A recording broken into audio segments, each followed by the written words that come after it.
नमस्कार बच्चों, online education में आपका हार्दिक स्वागत है। हमने अपनी 11वीं कक्षा की जो पाठ्य पुस्तक है, जो सिलेबस से अभ्यासक्रम है, वो संपूर्ण कर दिया है। इस बात से आप अवगत हैं। हम आज से रिवीजन स्टार्ट करते हैं, जो इस तरह से प्रथम जो हमारा काव्य है, जिसका नाम है साधो देखो जग बोहरान। कबीर जी ने लिखा है। बहुत ही कबीर कहे कमाल को, दो बात ऐसी खिले कर साहिब की बंदगी भूखे को अंडे। कबीर साहब हमारे भारत के अंदर जनमानस पे एक बहुत ही ज़्यादा जग विख्यात कवियों में से एक है, जिनकी वाणी सचोट है। उनके बारे में पढ़ना है तो एक बहुत बड़ी चीज़ है। जन्म सन 1398 में उनका हुआ, उनका देहांत सन 1518 में। उनके परिचय में पढ़ना है तो भक्तकालीन निर्गुण संत परंपरा में कबीर का स्थान सबसे आगे हुए हैं, जैसे कि सर्वोपरि है, सबसे आगे। उनका जन्म कहाँ हुआ? तो भारत की जो पवित्र जगहों में से एक है काशी, वाराणसी जिसे हम कहते हैं, वहाँ उनका जन्म हुआ। नीरू और नीमा नामक जुल्हा दंपति ने उनका लालन पालन किया। हाँ, लालन पालन समझना है उनको। उनका लालन पालन किसने किया? नीरू और नीमा नामक जुल्हा दंपति ने उनका लालन पालन किया।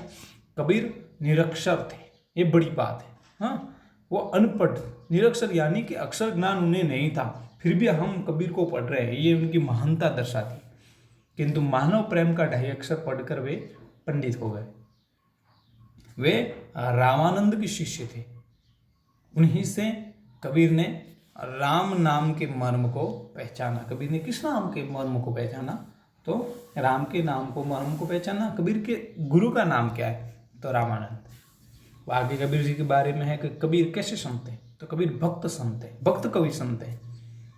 और साथ में क्या है? बहुत श्रुत थे, बहुत ज्ञानी प्रकार के इंसान थे। उन्होंने अपने युग में व्याप्त जो जाति पांति की एक जात, हम जिसे नाथ जात बोलते हैं, वो जाति पांति के जो कुरिवाज थे, कुरीतियाँ थी, अंधविश्वास थे, बाह्य आडंबर थे, मूर्ति पूजा थी, अवतारवाद, इस युग में व्याप्त धार्मिक सर्व संबंधित संकीर्णता का खुलकर उन्होंने विरोध किया।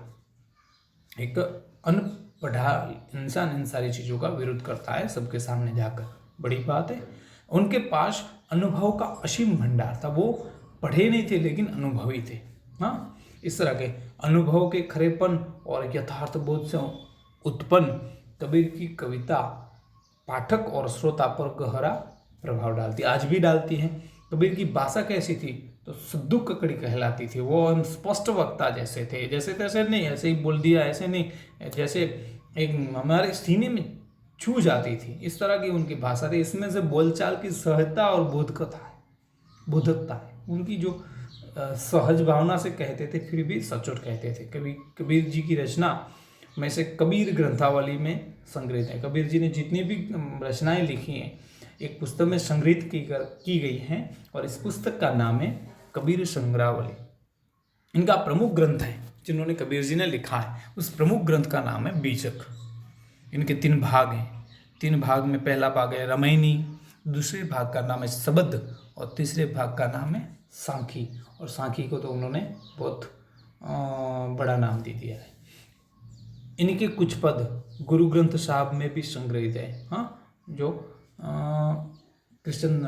हमारे सिख धर्म से रिलेटेड है।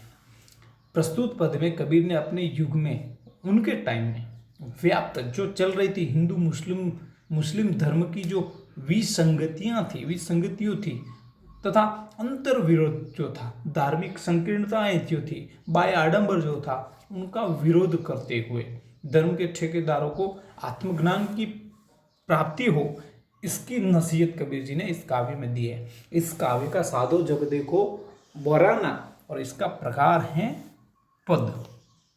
पहली लाइन बहुत अच्छी है। साधु पुरुष आप देखो जग बोहराना, बोहराना यानी पागल होना। सांची कहो तो मार धावे। हाँ, अगर सच कहते हैं तो मारने दौड़ते हैं। झूठे जगपति आना, हाँ, ये बोलते हैं। सत्य कहते हैं तो मारने दौड़ते, अगर झूठ कहो तो जगपति आना। हिंदू कहते हैं राम हमारा, मुसलमान रहमान। हिंदू कहते हैं राम हमारा है, मुस्लिम कहते हैं रहमान। अगर सच कहो तो मारने दौड़ते हैं। आपस में दो लड़ते मरतू है। हाँ, तड़पदे शब्द हैं, आपस में दो। आज भी ऐसा लगता है कभी जी आज के दौर में, आज के दौर की बात करें बिना सोचे समझे, आपस में वे दोहू यानी दोनों लड़े मरतू है, लड़ मर रहे हैं। मर्म कोई नहीं जाना, मर्म क्या है वो जानने की चेष्टा नहीं कर रहे हैं, प्रयत्न नहीं कर रहे हैं। बहुत मिले मोही नेमी धर्मी, प्रात करे स्नान। हाँ, कबीर जी कहते हैं मुझे बहुत सारे लोग मिले जो प्रातः स्नान करते हैं, लेकिन नामी अनामी लोग मुझे मिले जो प्रातः स्नान करते हैं, लेकिन हालांकि प्रातः स्नान क्यों करते हैं उनको ये पता नहीं होता। कबीर जी ने ये इसलिए तो कहा है, ये सब के झूठ जगपति आना। अगर झूठ बोलते हैं तो विश्वास कर लेते हैं, सच कहते हैं तो मारने दौड़ते हैं। हिंदू और मुस्लिम दोनों, हिंदू राम को मानते हैं, मुस्लिम रहमान को, और दोनों क्यों लड़ते हैं इन दोनों को पता नहीं। मर्म के जाने बिना ही आपस में लड़ रहे हैं। कबीर जी कहते हैं बहुत मिले हैं मोहि नेमी धर्मी, मुझे बहुत लोग मिले हैं, बहुत मुझे वो धर्मी कहलाते हैं, प्रातः स्नान करने वाले। आत्म छोड़ी पशाय ने पूजे। हाँ, आत्मज्ञान को छोड़कर पशान यानी मूर्ति को पूजने वाला, तिनका थोथा ज्ञान। और इनका ज्ञान कैसा है, ये थोथे समान है। थोथा यानी खोखला है, व्यर्थ है। हाँ, फिर कहते हैं आसन मारी डिम्ब धरे बैठे, मन में बहुत गुमान। ऐसे बनावट ऐसे करते हैं। कबीर जी कहते हैं आडंबर इस तरह से कैसे, वो महाज्ञानी है, इस तरह से बैठते हैं। आप पद्मासन वगैरह लगाकर ऐसे बैठते हैं जैसे बहुत बड़ी हस्ती होगी, और मन में ग्लानि होती है, गुमान होता है, अभिमान होता है, घमंड होता है। कबीर जी इस तरह की इनकी बात करते हैं। आसन मारी डिम्ब धरी बैठे, मन में बहुत गुमाना, पीपर पाथर पूजन लागे, तीर्थ बरते भुलाना। हाँ, पीपर पाथर सबकी पूजा करते हैं। हाँ, और तीर्थ व्रत बुलाना, माला पहरे टोपी पहरे, छाप तिलक अनुमाना। कुछ लोग माला पहनते हैं, कुछ टोपी पहनते हैं, तिलक लगाते हैं, छाप करते हैं।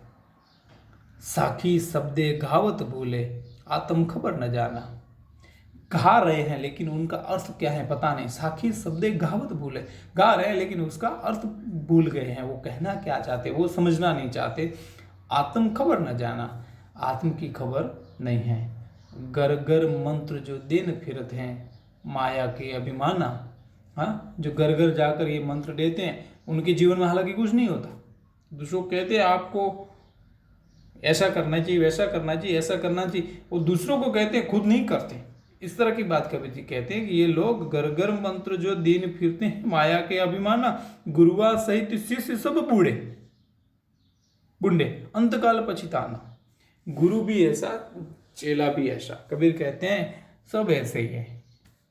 गुरुआ सहित शिष्य सब बुंडे, अंतकाल पछिताना, बहुतक देखे पीर ओलिया, पढ़े किताब कुरान। कबीर जी ने किसी को नहीं चढ़ा, ऐसे नहीं हिंदुओं को बोला है और मुस्लिमों को नहीं बोला, मुस्लिमों को बोला है तो हिंदुओं को नहीं बोला, किसी को नहीं चढ़ा। वो बोलते हैं कि बहुतक देखे पीर ओलिया, मैंने पीर ओलिया भी देखे हैं, संत फकीर मैंने देखे हैं, पढ़े किताब कुरान, वो गीता और कुरान पढ़ते हैं। करे मुरीद कब कबर बतलावे, उन्होंने खुदा न जाना। करे मुरीद, वो प्रार्थनाएं करते हैं, मुरीद करते हैं, कबर बतलावे, उन्हों को खुदा न जाना। हाँ, लेकिन वो सच में खुदा क्या है, वो खुदा को जानते नहीं हैं, सिर्फ बनावट करते हैं, ऐसा कबीर जी कहते हैं। हिंदू की दया मेहर तुर्कन की, हिंदू की क्या है, दया फेमस है। मेहर तुर्कन की, मेहर यानी कृपा, दया। निकाह के समय जो दूल्हे द्वारा दुल्हन को दी गई रकम है वो भी उसे कहते हैं मेहर तुर्कन की। तुर्कन यानी तुर्क लोगों की कह सकते हैं हम, इस तरह से। फिर कहते हैं दोनों घर से भागी, नहीं हिंदुओं में दया बची और नहीं तुर्कन में मेहर, यानी कि दोनों घर से भागी। वो करे बिजह वहाँ झटका मारे, आग दोह कर लागी।